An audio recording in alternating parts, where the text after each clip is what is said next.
अच्छा स्टॉक है कोयल। कोयल short form में है और किर्लोस्कर ऑयल इंजन्स लिमिटेड एक बेहतरीन क्वालिटी कंपनी। किर्लोस्कर ग्रुप के तो मैंने चारों स्टॉक को वन आफ्टर अनदर मैंने रेकमेंड किया और ये बेहतरीन क्वालिटी फैंटास्टिक कंपनी है। आप देखिए कि 110 के लगभग ये स्टॉक चल रहा है किर्लोस्कर ऑयल इंजन। और आप जो सितंबर का क्वार्टर है वो फैंटास्टिक गया इस कंपनी का। और सितंबर के क्वार्टर में अगर आप बात देखें तो one of the best quarters था पिछले 6 क्वार्टर्स का।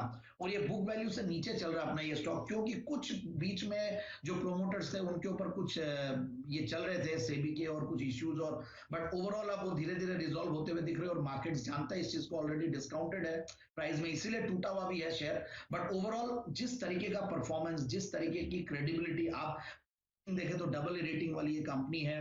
और आप डिविडेंड यील्ड देखें तो 3-3.5% का डिविडेंड यील्ड है। और एफआईआई की स्टेक है 10.25%, डीआईआई की 12%। इन सबसे बहुत कॉन्फिडेंस आता है। जस्ट दैट की कुछ इश्यूज थे उसकी वजह से ये है। और ओवरऑल जो इंडस्ट्रियल इंटरमीडिएट्स और इंडस्ट्रियल्स वाली जो कंपनियां ये थोड़ा कम परफॉर्म कर रही थी। बट ये ऐसी ब्रांड आप हर जगह देखेंगे, डीजल इंजन जेनसेट्स देखेंगे बड़े बड़े, और ये सब में बहुत बढ़िया कंपनी है। मैंने पहले भी इसी टाइप की एक और कंपनी भी रेकमेंड की हुई है, मतलब इसी ग्रुप की, Kirloskar pneumatic, Kirloskar industries, Kirloskar brothers, अब ये किर्लोस्कर ऑयल है। फैंटास्टिक कंपनी कोयल शॉर्ट फॉर्म में, और इसका ब्रांड भी है कोयल। आप देखेंगे काफी बार बिल्डिंग्स के नीचे ये ब्रांड दिखता है। तो मुझे लगता है कि ये स्टॉक आराम से 135 का टारगेट आने वाले 3 से 6 महीने में अचीव करेगा। किर्लोस्कर ऑयल 130 के टारगेट्स के लिए आपको करनी है खरीदारी। किर्लोस्कर ग्रुप के स्टॉक्स जैन आपको हैं पसंद। 3.5-4% की तेजी ये स्टॉक भी आपको दिखा रहा है इस समय। आइए कुछ और 10 की कमाई के बेहतरीन आइडियाज लेते हैं हमारे एक्सपर्ट्स के साथ। जय, बताएं आपने कौन सा स्टॉक चुना है आज के लिए?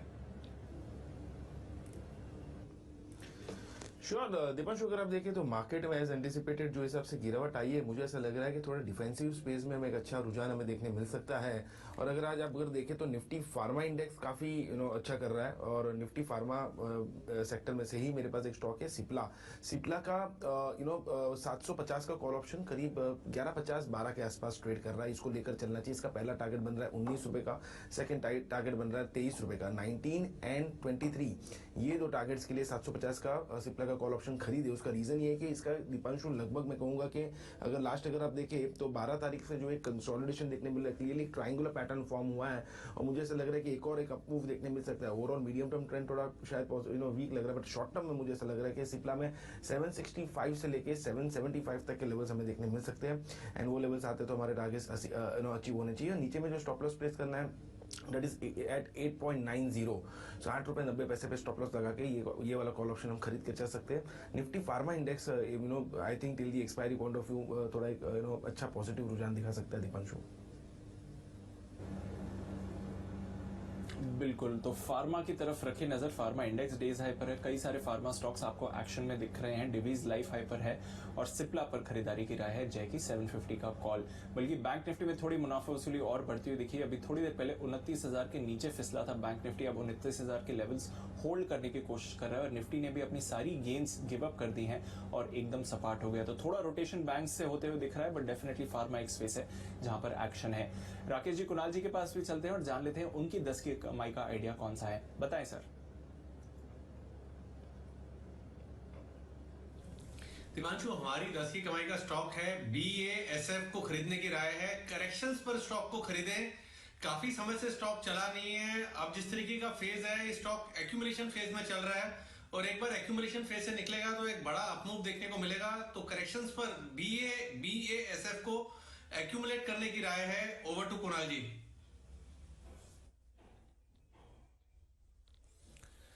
देखिए दीपांशु, जबरदस्त कंपनी है और ये 150 साल पुरानी कंपनी है। और इसमें देखें दीपांशु, मौजूदा स्तरों पर एक कंसोलिडेशन जैसे राकेश जी बता रहे हैं कि फिलहाल चल रहा है और एक अपवर्ड स्लोपिंग चैनल में ये स्टॉक चल रहा है, तो इसको करेक्शन में बाय करना चाहिए। ये जो स्टॉक है ये 1500 रुपए के आसपास एक्यूमुलेट करें, 1500 के आसपास। पहला टारगेट जो है वो 1800-1850 का होगा और दूसरा फिर 2100-2200 रुपए का लक्ष्य है। तो ये स्टॉक मीडियम टर्म होल्ड है। डिप्स में बाय करने की राय है BASF में। ओके, तो BASF यहां पर डिप्स में खरीदारी करें, ये राय है आपके लिए इस वक्त कुणाल जी और राकेश जी की तरफ से 10 की कमाई के तौर पर। आइए अब करते हैं शुरुआत SPL मिड कैप स्टॉक्स की। दो खास मेहमान विकास सेठी साहब और राजेश पालिया साहब तैयार है हमारे साथ। Good morning Anil ji, good morning Deepanshu जी। अनिल जी, आज लॉन्ग टर्म की जो पिक रहेगी वो अच्छा रहेगी राजेश जी एक मिनट राजेश जी एक मिनट एक राजेश जी एक मिनट इससे पहले आप पिक बताएं। मेरा एक दूसरा सवाल आ गया लॉन्ग टर्म पिक से पहले। तो जैसे आपका नाम राजेश है तो शॉर्ट फॉर्म तो राज ही होता है, राइट? तो और आपका जमाना भी वो था जब शाहरुख खान बड़ी रोमांटिक फिल्में किए करते थे। तो क्या कभी ऐसा हुआ है कि आपको भी उस नाम से लोगों ने बुलाया हो या आपने रखा हो निकनेम ऐसा कभी? नहीं अनिल जी, मेरा निकनेम वैसे यहाँ पे जो है वो राजू है राज नहीं है। तो जरूर मुझे राज और राजू दोनों नाम से बुलाते हैं। तो फ्रेंड सर्कल में राज बोलते हैं और घर पे राजू। हाँ लेकिन उसमें भी वही बात है, राजू बन गया जेंटलमैन शाहरुख खान की फिल्म से, मतलब ठीक है। तो कहीं कहीं कुछ ना कुछ समानता तो मिल ही गई है, निकल ही जाती है। बताएं सर आपकी लॉन्ग टर्म पिक। तो Anil ji, long term pick जो है वो है क्वेस्ट कॉर्प। ये स्टॉक में अगर हम देखें तो काफी लंबे समय से स्टॉक एक रेंज में ट्रेड कर रहा था। करीब अगर हम इसको देखें तो 440 से लेके 370 ये एक रेंज थी। और इसका अगर सेटअप देखें, वीकली सेटअप, तो ऑलमोस्ट करीब 15 से 20 वीक ये इस रेंज में कंसोलिडेट हुआ है स्टॉक। और अब लास्ट वीक इसमें ब्रेकआउट देखने को मिला इस रेंज का। और जिस तरीके से स्टॉक अपने सारे important long term moving averages के ऊपर डेली चार्ट पे सस्टेन कर रहा है, हमें लगता है ये स्टॉक को यहाँ से अब बाय करना चाहिए। 475 के आसपास ट्रेड कर रहा है, 475 465 रेंज में बाय करें। 450 का स्टॉप लॉस रखें। और इसके जो टारगेट हमें लगते हैं वो आना चाहिए करीब 530 से 540 के। तो एक रेंज ब्रेकआउट हुआ है, काफी बड़ा वॉल्यूम एक्शन लास्ट वीक में, लास्ट ट्रेडिंग सेशन में भी इसमें देखने को मिला है। और जिस तरीके का पैटर्न बना है, ये लगता है कि ये अगर इसको थोड़ा सा होल्ड करेंगे तो 530 540 के टारगेट आते हुए दिखेंगे। तो क्वेस्ट कॉर्प बाय करने की सलाह रहेगी लॉन्ग टर्म के हिसाब से।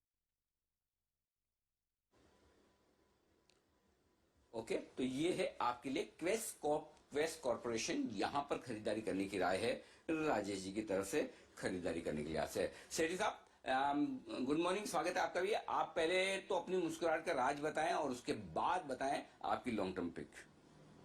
नहीं, good morning Anil ji, good morning Deepanshu. देखिए, जो मुस्कुराहट का राज, तो जिस तरह का बाजार में खुशनुमा माहौल है और उसके बाद आपने कहा अच्छी पिक, और आज वाकई में जो स्टॉक्स में रेकमेंड करने जा रहा हूं मुझे बहुत पसंद है। मुझे लगता है बहुत ही शानदार कमाई करके देने वाले हैं निवेशकों को। ये मेरी, अगर कोई शॉर्ट टर्म पिक बोलता हूं तो भी उसको भी होल्ड करना चाहिए। शॉर्ट टर्म में टारगेट अचीव हो जावे तो भी उसमें बने रहने की सलाह रहेगी। मुझे लगता है आज की जो तीनों स्टॉक्स है अच्छे रहने चाहिए और काफी अच्छे पैसे बनने चाहिए निवेशकों के उसमें।